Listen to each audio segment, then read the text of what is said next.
مانگیں گے نا تو قسم خدا کی دعا مانگ کر ہاتھ بعد میں خالی یعنی ہاتھ بعد میں آئیں گے، اللہ دعا کو قبول انشاءاللہ پہلے فرما لے۔ حضرت کا دیدار کریں۔ محترم حضرات، اللہ تبارک و تعالی اور حضرت کے انتخاب شدہ جملوں کو سن کر کے جائیں، کارگن جملے انشاءاللہ آپ کے ایمان میں نکھار کو پیدا فرما دیں گے۔ سبحان اللہ سبحان اللہ۔ محترم حضرات، میں اب بہت تیزی کے ساتھ اپنی بات کا اختتام کرتا ہوں، لیکن خواجہ معین الدین کی بات کو سن لیجیے۔ آپ کیا کہا خواجہ عثمان ہارونی کی بارگاہ میں آ کر؟ چشمانے یعنی آپ کی آنکھیں برسنے لگی۔ حضور خواجہ عثمان ہارونی نے ارشاد فرمایا، بیٹے رو کیوں رہا ہے؟ کہتے ہیں رونے کی وجہ یہ ہے، پریشان ہونے کی وجہ یہ ہے، حضور علم ہی حاصل کیا کسی مرد مجاہد کی بارگاہ میں پہلی بار آیا ہوں۔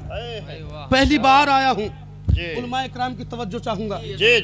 بے شک آپ کے علموں میں کوئی اضافہ نہیں ہوگا، لیکن انشاءاللہ وذکر فإن الذکریٰ تنفع المؤمنین کے مطابق بے شک تمہیں فائدہ ضرور ملے گا۔ علم میں اگر فائدہ نہ بھی ہوا تو عمل میں فائدہ ہوگا، اور مومن کو ذکر فائدہ دیتا ہے نہیں۔ محترم حضرات غور کریں، خواجہ عثمان ہارونی نے دیکھا کہ یہ رو رہا ہے، کہتے ہیں حضور مرد مجاہد کی بارگاہ نہ ملی۔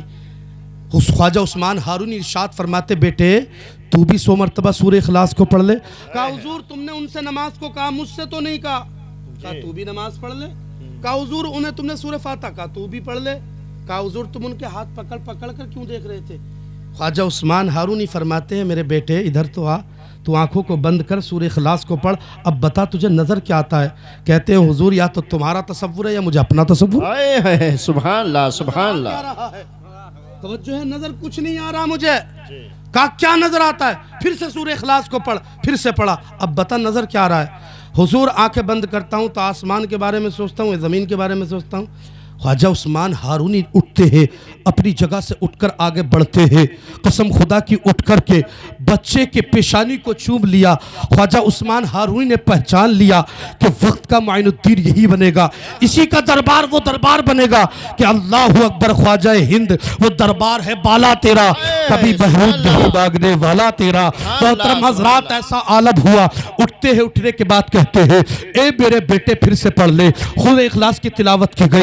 سورہ اخلاص کو جب 100 مرتبہ پڑھا گیا، ارشاد فرماتے آنکھوں کو بند کر لے، شہادت کی انگلی کو دے دے، اپنے ناخن سے ان کی شہادت کی انگلی کے ناخن پر ہاتھ رکھ دی، انگلیوں کو رکھ دیا ہے۔ ارشاد فرماتے ہیں اے معین اب بتا حسن تجھے کیا نظر آتا ہے؟ کہتے ہیں اب مجھے پوچھتے کیا ہو اے میرے مرشد، ایسا لگتا ہے کہ جیسے عرش معلی سے تحت الثری نظر آ رہا ہے۔ اللہ، نعرہ تکبیر، نعرہ رسالت، حضرت علامہ مفتی ذیشان صاحب قبلہ، نعرہ تکبیر، نعرہ رسالت۔ ہاتھ پکڑا، کعبۃ اللہ میں لے گئے، کعبۃ اللہ میں لے کر کہتے مولا میں نے زندگی میں کچھ نہیں کیا، آج ہم ذرا سا عمل کر لیں تو دکھاوا کرتے، جی یہی بات، ذرا سا عمل کر لیں دکھاوا کرتے۔ کہتے حضور میں نے کچھ نہیں کیا مولا، کچھ بھی نہیں کیا، مگر مولا دیکھ حسن کو تیری بارگاہ میں لایا ہوں، تو اسے قبول کر لے۔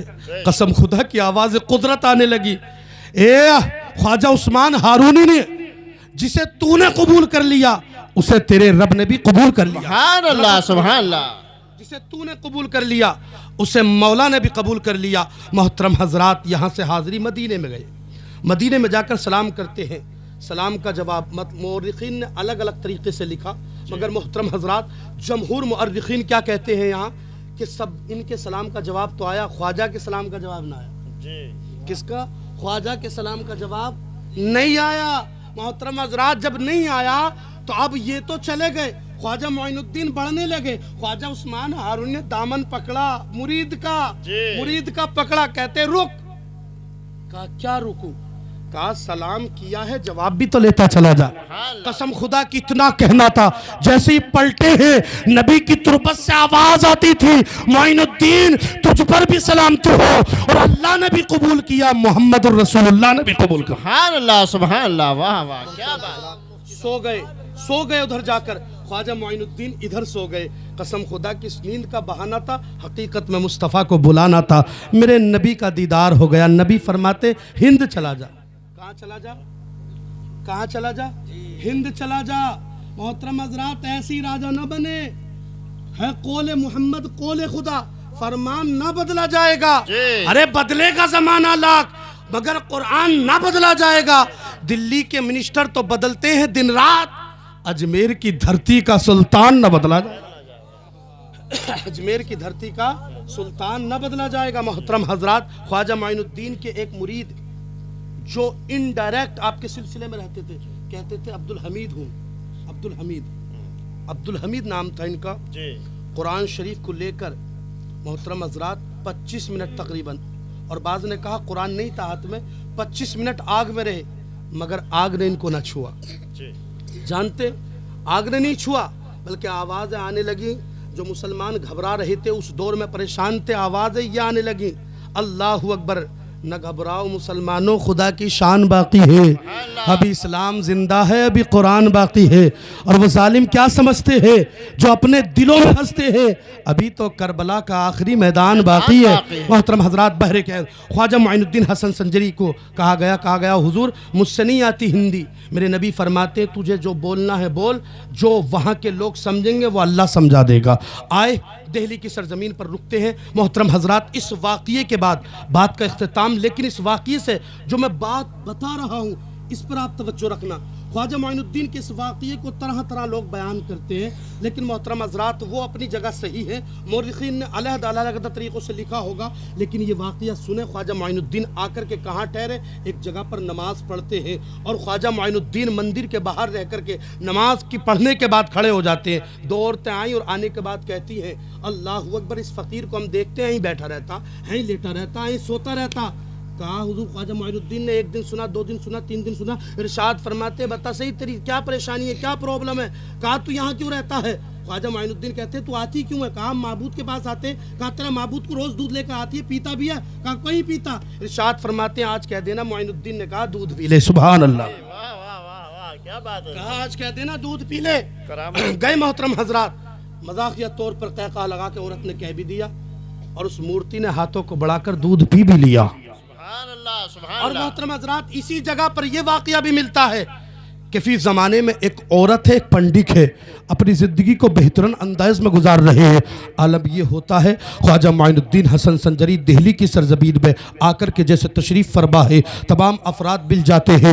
ان کی بچی ہے, یہ بچی کہتی ہے کہ مجھے خواجہ معین الدین, ان کا کوئی نام نہیں, کوئی بات نہیں, صرف دہلی کی سرزمین میں ہے. مگر ان کی یہ جو بچی تھی پنڈت کی, یہ کہتی ہے بابا روزانہ گلٹیاں لے کر کہاں جاتے ہو. کہا معبود کے پاس جاتے ہیں. کہا کیا کرتے ہو. کہا دودھ پلا کر آتے ہو. مگر انہوں نے کہا مجھے تو نہیں لگتا آپ پتھر کو دودھ پلاتے ہیں. ارشاد فرماتے ہیں اللہ اکبر, وہ کہتا ہے پنڈت میں دودھ پلا کر کے آتا ہوں. کہا آپ تو نہیں پلائیں گے, لیکن آج میں ضرور جاؤں گی, اپنے معبود کے پاس جا کر کہوں گی دودھ پی لے. محترم حضرات جاتی ہے, جانے کے بعد بیٹھ جاتی ہے. جب اس کے کہنے پر دودھ نہ پیا, اپنے سر کو پتھر پہ مارنا شروع کر دیا اور کہنے لگی اللہ اکبر, جب تک دودھ نہیں پیے گا تب تک میں اپنے سر کو پتھر پہ مارتی رہوں گی. مگر فقیر تھا, درویش تھا, خواجہ معین الدین حسن سنجری تھے, کب برداشت کر سکتے ہیں کہ کوئی بچی اپنی جان کو دے دے. آ کر کے کہتے بیٹی کیا بات ہے, گھر چلی جا, یہ کوئی دودھ نہیں پیتے. کہتی ہے نہیں بابا آج میں نہیں جاؤں گی, اس لیے کہ اپنے بابا سے وعدہ کر کے آئے ہو, اس کو دودھ پلانا ہے.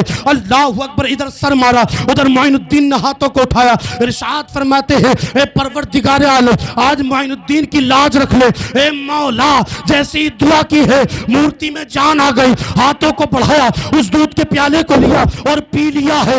اللہ اکبر, بات بڑھ گئی. دوسرے دن بچی پھر آئی, پھر کہتی ہے دودھ پی لے. اب پھر دودھ نہیں پیتا ہے. وہ بچی کہتی ہے دودھ پی لے, پھر دودھ نہیں پیتا ہے. کہتی ہے دودھ پی لے ورنہ کل والے بابا کو بلا کر لے آؤں گی. قسم خدا کی, جیسے ہی کہا ہے ہاتھ کو بڑھایا, دودھ کو پی لیا ہے. اسی صورتحال میں بات تو بڑی گھر پہنچی. جا کر کے کہتے ہیں اس کے بابا نے کہا بیٹی بتا کہاں سے آ رہی ہے. کہا دودھ پلا کر آ رہی ہوں, تم تو صرف کہتے ہو دودھ پلانے جا رہے ہیں, مگر دیکھو میں واقعی دودھ پلا کر آ گئی ہوں. محترم حضرات, تمام افراد نے مذاق بنانا شروع کر دیا, لیکن بات کی جب تحقیق کی تو پتا چلا واقعی بچی نے دودھ پلا دیا ہے. تمام لوگ قدموں میں آ گئے, کہتے ہیں بیٹے وہ فقیر کون تھا, اس کا نام کیا تھا, اس کا دین کیا تھا, وہ درویش کون تھا. تمام لوگ ڈھونڈنے کے لیے نکل گئے. اپنے زمانے کے, اس زمانے میں جو دیہات تھے, دیہاتی لوگ بھی آ گئے, اکٹھے ہو کر اس بچی کو لے کر دیکھ رہے. کہتے ہیں بیٹی کدھر گیا ہے. وہ بچی اشارہ کرتی ہے, مجھے یہ تو پتا نہیں کدھر گیا ہے ان گلیوں سے گزرا، ان راہوں سے گزرا ہے، تمام لوگ ملے، معین الدین کو تلاش کیا، خواجہ معین الدین بیٹھے ہیں، ان سے کہا جاتا ہے آپ کا مذہب کیا ہے؟ کہا مذہب اسلام ہے۔ آپ کا نام کیا ہے؟ کہا حسن ہے۔ پھر پوچھا گیا آپ آنے کے لیے یہاں کرنا کیا چاہ رہے ہیں؟ خواجہ معین الدین خاموش ہے مگر اٹھتے ہیں، اٹھنے کے بعد چلنے لگتے ہیں، پھر کہتے ہیں وہ افراد مل کر کے آپ کہاں جا رہے ہیں؟ آپ کو رکنا ہوگا۔ میرے معین الدین نے اپنی دھیری دھیری نظروں کو گھمایا، ارشاد فرماتے ہیں مجھے رکنا نہیں ہے جب تک میرا نبی نہ کہے گا، مجھے چلتے رہنا ہے، چلتے رہنا ہے، چلتے رہنا ہے۔ کیوں کہوں بے کس ہوں میں، کیوں کہوں بے بس ہوں میں، تم ہو میں تم پر فدا، تم پہ کروڑوں درود، مجھے چلنا ہوگا۔ آخرکار تمام لوگوں نے دیکھا یہی وہ درویش ہے، ان کے قدموں میں آ جاتے ہیں اور عرض کرتے ہیں حضور خالی ہاتھ نہ جائیں، پہلے ایک سوال کا جواب دیں۔ میرے معین نے فرمایا بتا کیا سوال ہے؟ کہنے لگے تم یہاں دہلی میں کیا صرف مورتی کو دودھ پلانے آئے تھے یا ہم سب کو اپنے نبی کا امتی بنانے آئے تھے؟ اللہ سبحان اللہ، واہ واہ کیا بات۔ اللہ عمل کی توفیق عطا فرمائے، مجھ سے کہنے میں کوئی خطا ہو گئی ہو رب حقیقی معاف فرمائے۔ وآخر دعوانا الحمدللہ رب العالمین۔ اگر کوئی خطا ہوئی ہو تو میں علماء اکرام کو شاہد بنا کر توبہ استغفار کرتا ہوں، استغفر اللہ ربی من کل ذنب واتوب الیہ۔ آپ بھی پڑھ لیجئے لا الہ الا اللہ وحدہ لا شریک لہ واشہد ان محمدا عبدہ ورسولہ۔ میں کیوں نہ چلوں احمد مختار کے پیچھے، میں کیوں نہ چلوں احمد مختار کے پیچھے، چلتے ہیں سبھی اپنے مددگار کے پیچھے۔ ایک میں ہی نہیں سید ابرار کے پیچھے، ایک میں ہی نہیں سید ابرار کے پیچھے، یہ سارا زمانہ ہے میرے سرکار کے پیچھے۔ السلام علیکم۔